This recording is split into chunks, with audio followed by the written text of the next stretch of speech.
చెప్తున్నాయి. దీని గురించి ఏం జరగబోతుందో మనం వేచి చూద్దాం. ఇక అదేవిధంగా మోడీ పినరయి ఒకటే, బీజేపీ ఓట్లు విజయానికి మళ్లించే కుట్ర కేరళలో సీఎం రేవంత్ రెడ్డి ప్రచారం చేశారు. ఎస్, మనకు తెలుసు తెలంగాణ ముఖ్యమంత్రి రేవంత్ రెడ్డి ప్రచారంలో ఎంత బాగా వెళ్తారో, ఎంత బాగా ముందుకు వెళ్తారో దానికి ఉదాహరణ తెలంగాణలో ఆయన ఎక్కడ ఆ యొక్క బాధ్యతను స్వీకరించినా కూడా అన్నిట్లో విజయాన్ని అందుకోవడం మనందరం కూడా గత కొన్ని సంవత్సరాల నుంచి చూస్తూ వస్తున్నాం. ఈ పరిణామంలో కేరళకు కూడా ఆయన యొక్క సహాయ సహకారాలు కావాలని అధిష్టానం, కాంగ్రెస్ అధిష్టానం ఏవైతే ఉందో ఆయన్ని పంపించిన ఆయన స్పీచ్ కూడా చాలా అద్భుతంగా అక్కడ ఇచ్చారు. మరి దక్షిణాది రాజకీయాల్లో ఫైర్ బ్రాండ్ ఇమేజ్ను సంపాదించుకున్న తెలంగాణ ముఖ్యమంత్రి రేవంత్ రెడ్డి ఇప్పుడు కేరళ ఎన్నికల రణక్షేత్రంలో కాంగ్రెస్ తరఫున గర్జించారు. ఏఐసిసి స్టార్ క్యాంపెయినర్గా నియమితులైన ఆయన బుధవారం కేరళలో నిర్వహించిన రోడ్ షోలు, బహిరంగ సభల్లో ప్రధానమంత్రి నరేంద్ర మోడీ, కేరళ సీఎం పినరయి విజయన్లపై విమర్శనాస్త్రాలు సంధించారు. మోడీకి పినరయికి పెద్ద మధ్య ఎలాంటి తేడా లేదని, వీరిద్దరూ కలిసి కేరళ భవిష్యత్తును అపహరించాలని చూస్తున్నారని రేవంత్ రెడ్డి సంచలన ఆరోపణలు అయితే చేశారు. ఎస్ఎం లాక్ జంక్షన్ నుంచి ముట్టతారా వరకు సాగిన భారీ రోడ్ షోలో పాల్గొన్నారు. ఈయన జనాలందరూ కూడా మరి రేవంత్ రెడ్డి ప్రసంగానికి ఎగబడి రావడం మనందరం కూడా గమనించవచ్చు. ఇక వరాకిల్లో ఒకేసారి 30,000 మంది ఇంటికి వేకోజామునే మెయిల్ ద్వారా పిడుగుల వార్తా బాధితుల్లో 12,000 మంది భారతీయులు ఉన్నారు. అమెరికాకు చెందిన ప్రముఖ టెక్ దిగ్గజం వరాకిల్ తన ఉద్యోగులకు ఊహించని షాక్ ఇచ్చింది. ప్రపంచవ్యాప్తంగా ఉన్న సిబ్బంది ఏకంగా 30,000 మందిని ఒకేసారి తొలగిస్తూ సంచలన నిర్ణయాలు తీసుకుంది. బుధవారం తెల్లవారుజామున 6 గంటలకి ఉద్యోగుల వ్యక్తిగత మెయిల్ ఐడీలకు మరి టెర్మినేషన్ లెటర్ను పంపడంతో టెక్ లోకం ఒక్కసారిగా ఉలిక్కిపడింది. దేనికైనా కూడా కారణం అంతర్జాతీయంగా ఉన్న సమస్యలను మనం కూడా పరిగణలోకి తీసుకోవాల్సి ఉంది. వీటన్నిటి కారణంగా మరి ఈ రోజున అందరూ కూడా బాధపడుతున్నారు. దీనికి సాఫ్ట్వేర్ ఉద్యోగులు కూడా ఏమంత తేడా ఏం కాదు, వాళ్ళు కూడా ఇబ్బందులు పడుతున్న పరిస్థితిని మనం గమనించవచ్చు. రేషన్ కార్డుదారులు ఐటీ వణుకు, క్షేత్రస్థాయి విచారణతో లబ్ధిదారుల ఆందోళన, వార్షిక ఆదాయం 6 లక్షలు దాటితే వేటు తప్పదా, ఊరూరా జీపీఓల ఆకస్మిక తనిఖీలు, ఐటీ రిటర్న్స్ దాఖలు చేసిన అనర్హులేనా, రుణాల కోసమేనంటున్న సామాన్యులు. ఓవరాల్గా దీన్ని కూడా ఒక ఇంపార్టెంట్గా చూసే అవకాశం ఉంది. చూద్దాం రానున్న రోజుల్లో ఏం జరగబోతుంది దీని గురించి అనేది. ఇక ఇందాక మనం చదువుకున్నాం, రాష్ట్రపతిగా మోడీ, ప్రస్తుత రాష్ట్రపతి ద్రౌపది ముర్ము మరి పదవీ కాలం జూలై 24-27 ఉంది. దీని ప్రకారం 27 జూలైన మరి నూతన రాష్ట్రపతి ఎన్నిక జరగనుంది. మరి 75 ఏళ్ళు కాగానే సంఘ లెక్కల ప్రకారం ప్రధాని పదవి మరొకరికి అప్పగిస్తారని ప్రచారం జరిగింది. కానీ ఎంతో ఉత్సాహంగా ఆయన పనిచేస్తున్నట్లు ఉన్నారు. అయితే మోడీ దేశ రాజకీయాల్లో యాక్టివ్గా ఉండేలా మరో వ్యూహం కూడా సిద్ధం చేసుకుంటున్నారు. ఆయన రాష్ట్రపతి అయ్యే అవకాశం కూడా స్పష్టంగా కనబడుతుందని మరి దానిలో ఇందాక మనం చదువుకున్నాం. ఇక తదుపరి చూస్తే ఎట్టికేలకు కేతనపల్లి చైర్మన్, వైస్ చైర్మన్ ఎన్నికలు, పరోక్ష ఎన్నికల నిర్వహణకు కట్టుదిట్టంగా ఏర్పాట్లు చేయాలి. కేతనపల్లి మున్సిపాలిటీని సందర్శించారు మరి మందమర్రి సందర్శించారు. జిల్లా కలెక్టర్, అదనపు కలెక్టర్ కూడా మరి సందర్శించారని కూడా ప్రచురించడం అయితే జరిగింది. ఇక పారిశుద్ధ్య పనులు, నీటి సరఫరా పకడ్బందీగా చేయాలని చెప్పి వేములవాడలో జిల్లా collector Garima Agarwal Vemulawada municipal council మెరుగైన సేవలు అందించాలని, పన్నులు 100% వసూలు చేయాలని వారు పేర్కొన్నారు. ఇక విద్యారంగ అభివృద్ధి, మహిళల సంక్షేమంపై ప్రభుత్వం ప్రత్యేక చర్యలు తీసుకోవాలని బెల్లంపల్లిలో మంచిర్యాల జిల్లా కలెక్టర్ కుమార్ దీపక్ తెలియజేశారని కూడా ప్రచురించారు. ఇక ప్రభుత్వ పాలన శాస్త్ర విద్యార్థుల క్షేత్రస్థాయి పర్యటనని బెల్లంపల్లిలో ప్రభుత్వ డిగ్రీ కళాశాల డిపార్ట్మెంట్ ఆంధ్రవ్యంలో బెల్లంపల్లి మున్సిపాలిటీ కార్యాలయంలో అభివృద్ధి కార్యక్రమాలు నిర్వహణ తీరుపై ఆయన పరిశీలించినట్టుగా కూడా మరి తెలిపారు.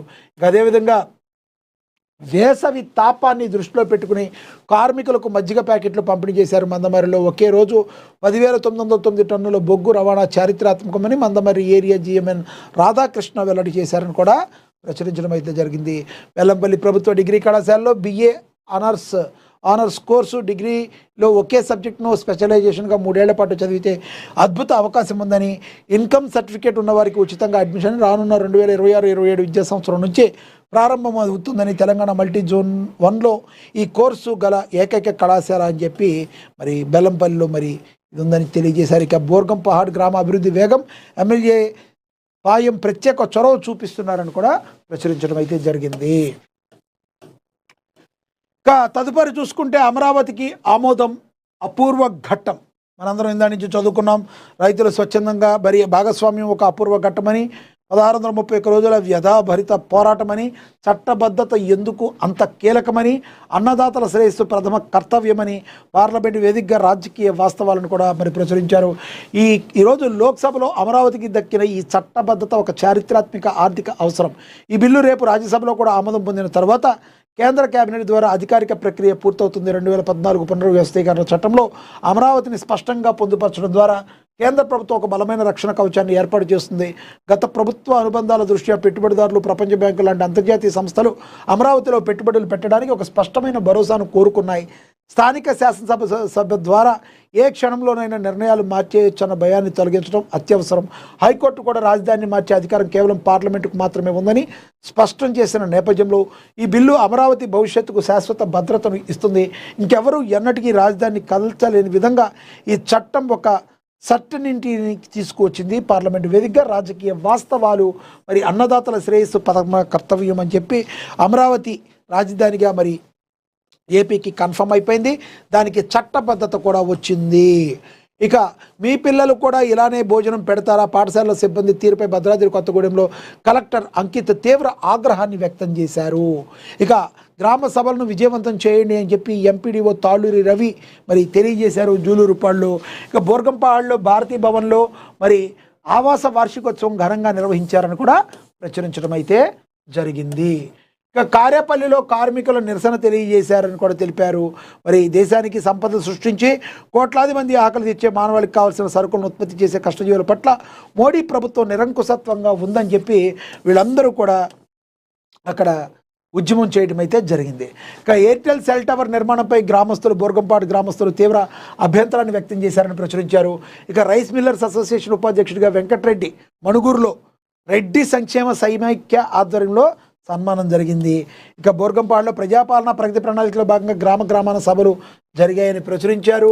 ఇక మహిళలను ఆర్థికంగా బలపరచడమే కాంగ్రెస్ ప్రభుత్వం యొక్క లక్ష్యమని, సత్తుపల్లిలో మహాలక్ష్మి పథకంతో 230 కోట్ల మహిళలకు ప్రయోజనం ఉందని స్థానిక ఎమ్మెల్యే మట్టా రాగమయ్యి దయానంద్ తెలిపారని కూడా ప్రచురించడం అయితే జరిగింది. మాదక ద్రవ్యాలు, ధూమపానంకు దూరంగా ఉందామని సామాజిక అవగాహన కోసం ఫ్లాష్ మాబ్ నిర్వహించిన చైతన్య డీమ్డ్ 2B విశ్వవిద్యాలయాల విద్యార్థులు మైనాబాద్లో జరిగింది. ఈ యొక్క కార్యక్రమాన్ని కూడా ప్రచురించారు. ఇక భార్యాభర్తల మధ్య విభేదాలు, వైద్యుడి ఆత్మహత్య జరిగింది కుషాయిగూడలో అని ప్రచురించారు. బాధాకరం.